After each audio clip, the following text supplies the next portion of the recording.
এই প্রদীপটা যে মাঝে মাঝে কেন ধরতে চায় না বুঝি না। 5-6টা কাঠি তো আমাকে খরচ করতেই হয়, হালাত খারাপ হয়ে যায় তাও প্রদীপ ধরতে চায় না। আজ 6টা কাঠি লাগলো, অবশেষে জ্বলে উঠলো। মাঝে মাঝে প্রদীপ জ্বালিয়ে মেডিটেশন করতে বসি। রুম আর মাইন্ডকে বেশ পজিটিভ রাখে। আসলে আর সকালে ঘুম থেকে ওঠার পরে মাথাটা ধরছিল, সেই জন্য কিছুক্ষণ মেডিটেশন দিয়ে শুরু করি। এরপর একটা কড়া করে চাও করে নিই। চা বিস্কুট দিয়ে ব্রেকফাস্ট কমপ্লিট করে পড়তে বসে পড়ি।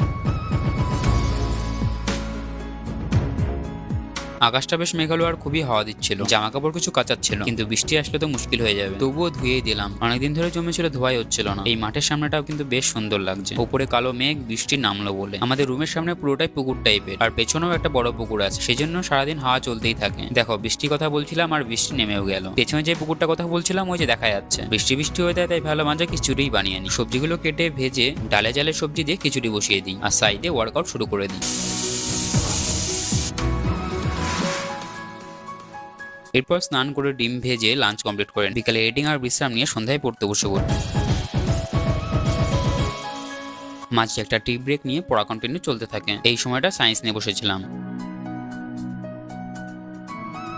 জেঠিমার দোকানে রুটি আনতে গিয়ে দেখি মাঠে এখনো জল। আস্তে মানে ভালোই বৃষ্টি হয়েছে। সারাদিন রুমে থাকলে অতটা বোঝা যায় না। এরপর রুটি নিয়ে আমরা রুমে চলে আসি। দুপুরে কিছুটা খিচুড়ি ছিল, সেটা দিয়ে আর রুটি দিয়ে আজকে ডিনার কমপ্লিট করে নিই। আইপিএল দেখতে দেখতে ডিনার করছিলাম। রাহুল তো আরসিবির বড় ফ্যান। তোমরা কোন টিমকে সাপোর্ট করো জানিও, আর আমার টিমকে আমি কমেন্টে পিন করে দেবো। যাই হোক, ডিনার কমপ্লিট করে কিছুক্ষণ বিশ্রাম নিয়ে পড়তে বসে পড়েছিলাম। এই সময়টা জিকে পড়ছিলাম, WPSI PYQ, আর শেষে ম্যাথ শুরু করি। প্রায় 15 বাজে, আর এই ছিল আজকের রুটিন। জয় হিন্দ বন্ধুরা। আজ ছিল ডে 39।